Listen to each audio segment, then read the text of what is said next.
Halo mahasiswa Universitas Terbuka dimanapun saudara-saudara berada, berjumpa lagi dengan saya dalam tutorial mata kuliah Etika Administrasi Pemerintahan.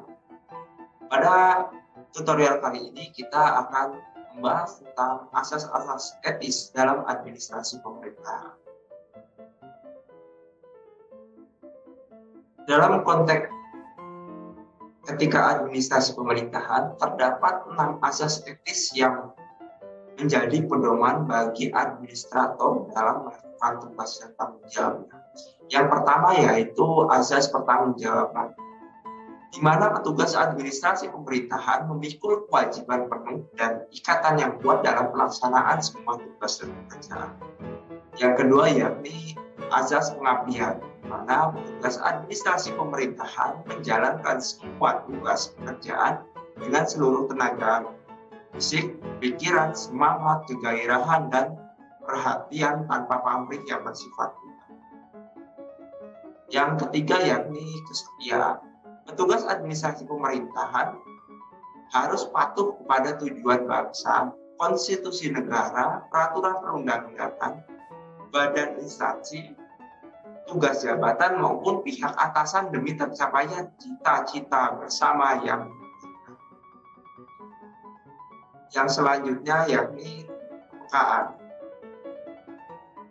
Kemauan dan kemampuan petugas untuk memerhatikan dan siaga terhadap berbagai perkembangan baru, situasi yang berubah, dan kebutuhan yang timbul dalam kehidupan masyarakat dari waktu ke waktu dengan disertai usaha-usaha untuk menanggapi kondisi.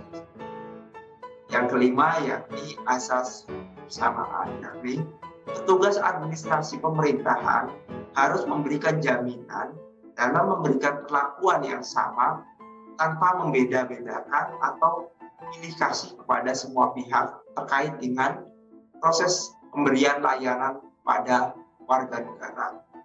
Yang terakhir yakni asas kepantasan. Asas kepantasan memperhatikan persoalan dan kebutuhan dalam masyarakat yang beraneka ragam sehingga memerlukan perbedaan perlakuan dengan pertimbangan yang adil dan benar.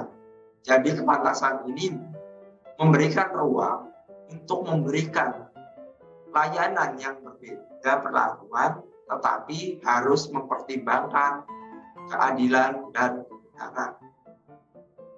Berikutnya adalah kode etik bagi administrator pemerintahan.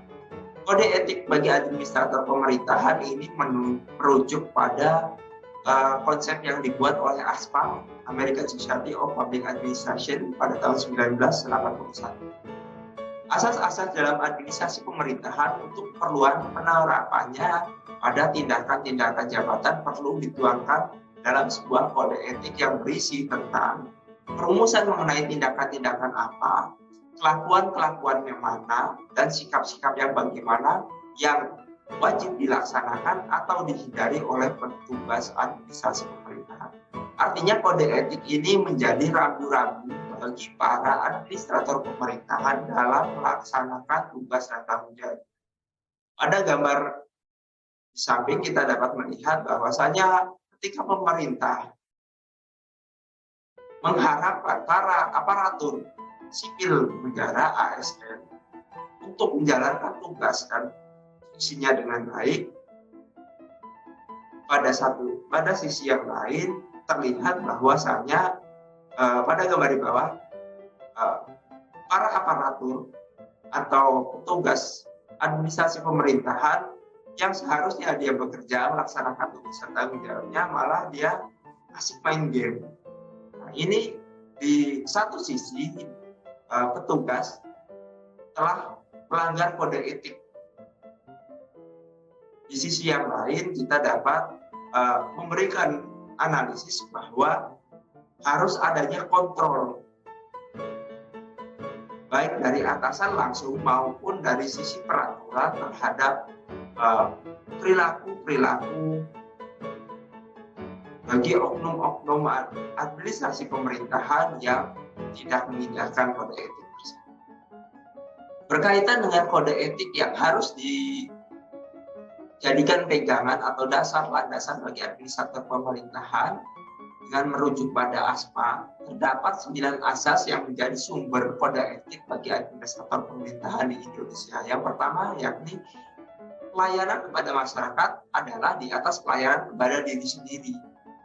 Yang kedua, rakyat adalah berdaulat dan mereka yang bekerja dalam lembaga pemerintahan pada akhirnya bertanggung jawab kepada rakyat. Yang ketiga, hukum mengatur semua tindakan dari lembaga pemerintah. Apabila hukum dan peraturan itu dirasa bermakna ganda, kurang bijaksana atau perlu perubahan, kita perlu mengacu sebesar-besarnya pada kepentingan rakyat sebagai rujukan. Yang keempat, yakni manajemen yang efektif dan efisien adalah dasar bagi administrator.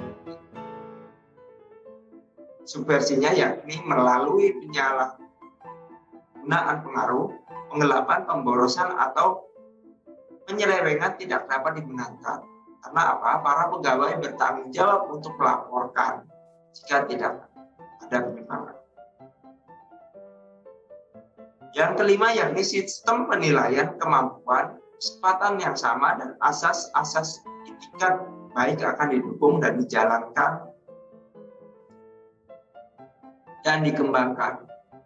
Berikutnya yang keenam terkait dengan asas sebagai sumber kode etik administrasi pemerintahan, yakni adanya perlindungan terhadap kepercayaan rakyat adalah hal yang sangat penting.